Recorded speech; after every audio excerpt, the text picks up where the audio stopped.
Today, I want to talk about spiritual awakenings. What exactly is a spiritual awakening? It's the understanding that there's a whole energetic world around us, and we can raise our level of consciousness and awareness to connect further to it, further within ourselves, and really just the universe around us.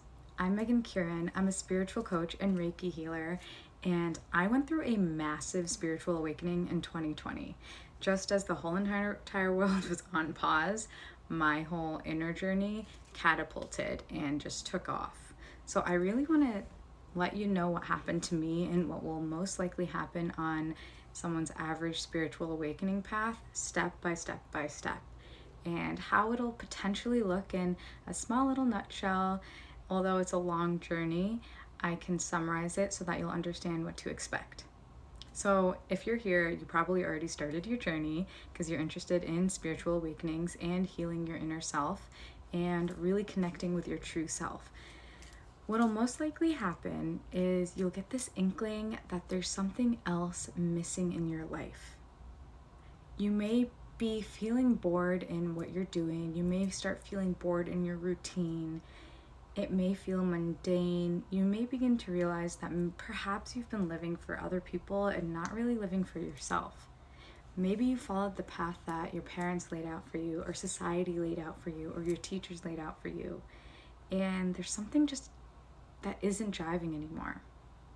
Perhaps for a while it felt okay, but now you just cannot do what you used to do as easily, and it just feels wrong. It feels like opposite ends of magnets just not fitting together anymore. That's when we start our inner journey and we realize maybe there's something else out there. Maybe there's some sort of path I'm supposed to follow. After that, start asking the universe for signs. We begin our relationship with the universe by asking for a sign. By simply asking the universe for a very specific sign, you'll be able to start seeing the synchronicities come out.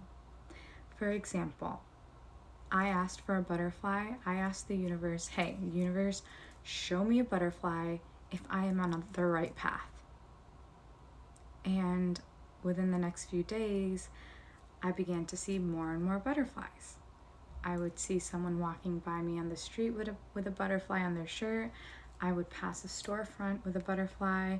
I would see actual real butterflies, and these would kind of just pop up out of nowhere, and I was like, okay, that's pretty cool.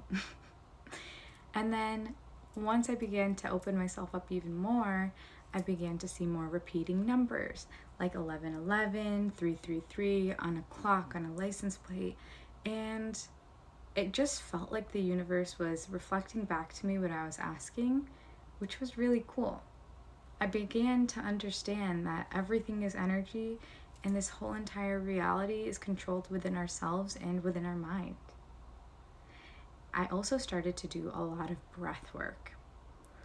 Breathing and really connecting to that life force energy catapulted me deeper into my meditation journey. So as I was learning how to breathe more and just taking a few minutes a day to sit down, do some breath work, inhaling for 4 seconds, exhaling for 4 seconds, just continuing to do so no matter like what thoughts I had or anything that got in the way, I began to focus deeper and deeper, and then I began my meditation practice. And then I started tapping more into my third eye. I was able to really connect with my inner self during these meditations. I would sit in front of an altar I created, just a space for myself to meditate and do my spiritual work and really begin to connect to the energies within me. I was able to tap in more and more into how I was feeling, and as that journey progressed, I started journaling. Now, at this part of your journey, you know what's going on, that there's another energetic world out there, you know you can figure it out all within yourself, and journaling is really where the magic happens. If you're not a writer, that's fine. You don't have to physically write and journal. You can write on your notes app, you can write on the computer, or you can even speak it out loud. You can say it into, another notes app on your phone, and just having this recording of the experiences you had is going to be so good to reflect on 2 months from now, a year from now, when you see how far you've gotten in your journey. And as you journal, you're able to start tapping into healing your traumas. As we are bringing more light into our bodies, we are illuminating a lot of the shadows that have been there for a very long time. And this is where we really start tapping into our inner selves. This is the part of the journey where you're focused on your heart, you're starting to journal, and my suggestion is to start to write what you're grateful about. The next step is your gratefulness practice. Really having that within your practice is going to allow you to raise your vibration to a place where you're able to start taking action towards your manifestations. And once you begin to manifest, then you start to see your reality change. And at this point, you realize that manifesting is an energetic match. So you figured out there's something else out there, something missing. Now you want to raise your vibration enough to bring whatever is meant for you forward.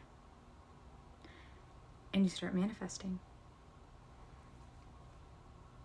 And when you manifest, you really begin to create the life that you dream of, that you desire, and that you deserve. So this whole progression is a journey inwards in order for you to create your reality. I hope this helped. I'm Megan Karen. Namaste.